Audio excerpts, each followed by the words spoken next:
सुप्रभात मंडळी. मी निलिमा पटवर्धन आणि आपण सध्या वाचत आहोत हितगुज हे प्राध्यापिका सौ मीना आंबेकर लिखित त्यांचं पुस्तक. आजचा जो लेख मी त्यातला वाचून दाखवते आहे त्याचं नाव आहे प्रिस्क्रिप्शन. सुरू करते. बरेच दिवस झाले अपूर्वाला म्हणजे माझ्या मैत्रिणीला ऋतुनिवृत्तीचा किंवा मेनोपॉजचा त्रास होत होता. मधूनच घाम यायचा, चक्कर यायची, कधी एकदम जीव घाबरा व्हायचा, सारखं टॉयलेटला जावं लागायचं, कंबर आणि गुडघेही दुखू लागले होते. बऱ्याच डॉक्टरांची ट्रीटमेंट झाली पण काहीच फरक पडेना. थायरॉईडपासून ब्लड प्रेशरपर्यंत सगळ्या टेस्ट करून झाल्या, सगळ्या नॉर्मल. मला अपूर्वा खूपच अस्वस्थ वाटली. मी तिला माझ्या ओळखीच्या एका चांगल्या डॉक्टरांकडे घेऊन गेले. डॉक्टरांनी तिला तपासलं, तिच्या तक्रारी ऐकून घेतल्या आणि म्हणाल्या, मी एक कुठलंही साईड इफेक्ट नसलेलं औषध लिहून देते आणि बरोबर एक CD देते, ती ऐका. काही काळजी करू नका, 3 महिन्यात अगदी छान बऱ्या व्हाल. फक्त एवढंच करायचं की घरी गेल्यावर प्रथम CD ऐकायची आणि नंतर हे पाकिट फोडून औषध आणून ते घ्यायचं. आमच्या दोघींची उत्सुकता अगदी ताणली होती. कधी एकदा घरी जाऊन CD ऐकतोय असं आम्हाला झालं होतं. घरी पोचल्याबरोबर आम्ही CD ऐकायला लागलो.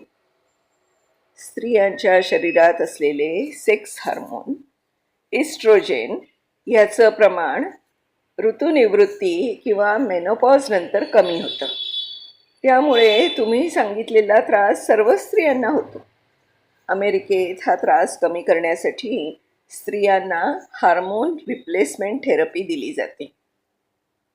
त्यात आपल्या शरीरातले इस्ट्रोजनचे प्रमाण वाढते, पण यात धोका असा असतो की इस्ट्रोजनचे प्रमाण नको इतकं वाढलं की ते पेशीत जाऊन स्तनाचा किंवा गर्भाशयाचा कॅन्सर होण्याची शक्यता असते. जशी एखादी बोट बंदरात आल्यावर ठराविक ठिकाणीच येऊन उभी राहते, त्याला डॉक्स म्हणतात.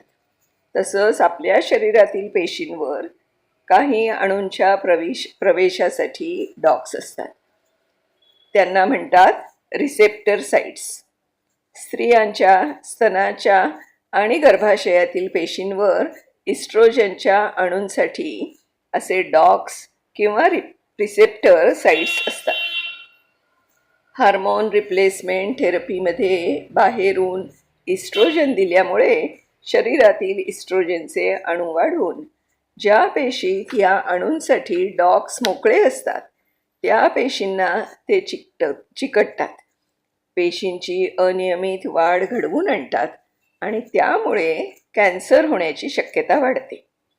या रिसेप्टर साइट्स किंवा डॉक्स जर मोकळ्या राहिल्या नाहीत तर ही वरील शक्यता टळू शकते.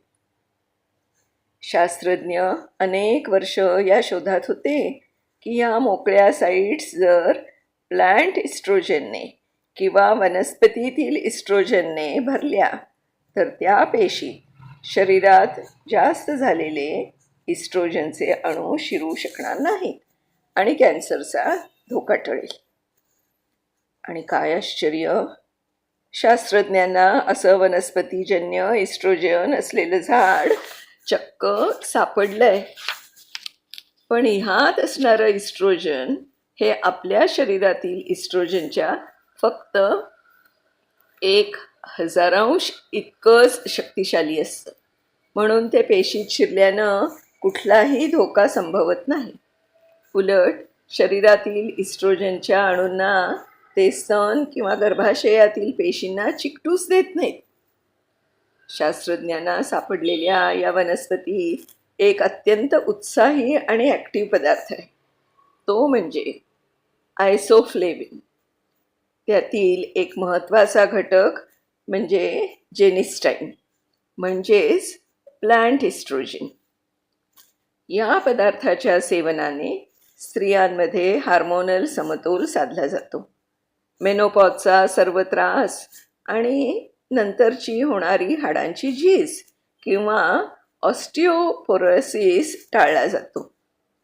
आयसोफ्लेविन व जेनिस्टाईन हे 2 पदार्थ म्हणजे निसर्गाने आपल्याला दिलेली कॅन्सरला प्रतिबंध करणारी प्रभावी औषधंच आहेत हे शास्त्रज्ञांना समजल्यावर स्तन आणि गर्भाशयातील कॅन्सरवर त्यांनी ह्यांचाच उपयोग प्रोस्टेट ग्लँडचा कॅन्सर टाळण्यासाठी पण करायचं ठरवलं.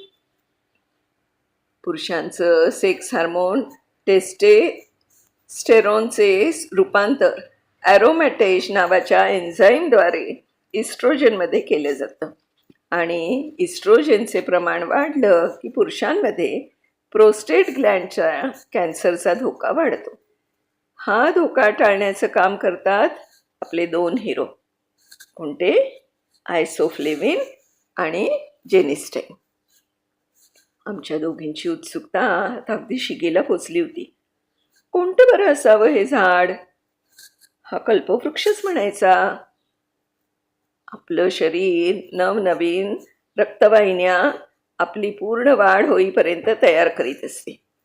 आपल्याला कुठे जखम झाली तरी तिथे नवीन रक्तवाहिन्या शरीर तयार करते. या प्रक्रियेला अँजिओजेनेसिस म्हणतात.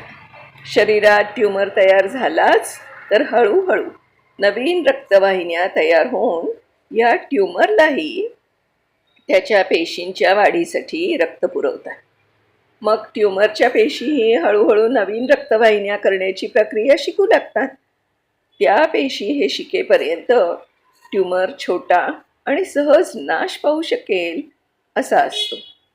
मग हे शिक्षण कसं थांबवायचं? ट्यूमरमध्ये अँजिओजेनेसिस कसं टाळायचं?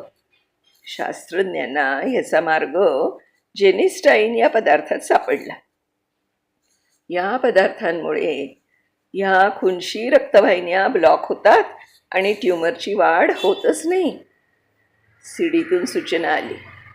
आता कृपया पाकीट उघडा, त्यात तुमचं प्रिस्क्रिप्शन आहे. अत्यंत उत्कंठतेने अपूर्वाने पाकीट उघडून आतला कागद वाचून घ्यायला सुरुवात केली. सीडीमध्ये गुणधर्म सांगितलेला कल्पवृक्ष शोधायला तुम्हाला 7 समुद्रापलीकडच्या घनदाट जंगलात जायची अजिबात जरूर नाही. ही वनस्पती तुमच्या किराणा दुकानातच उपलब्ध आहे. ती आहे सोयाबीन.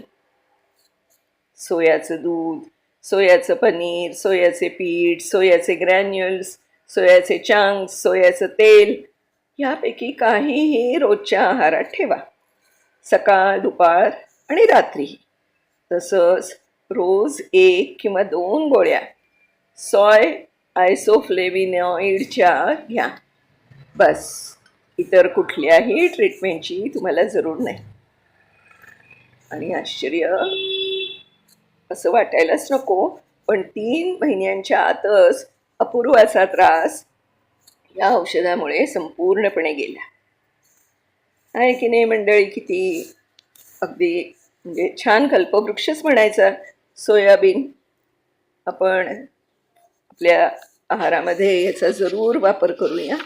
पूर्वी होत नव्हता एवढा, पण आता आपल्याला हे कळल्यानंतर तरी आपण वापर याचा नक्कीच करूया. पोस्ट आवडली असेल तर लाईक करा, शेअर करा, आपले कॉमेंट्स पण द्या. धन्यवाद.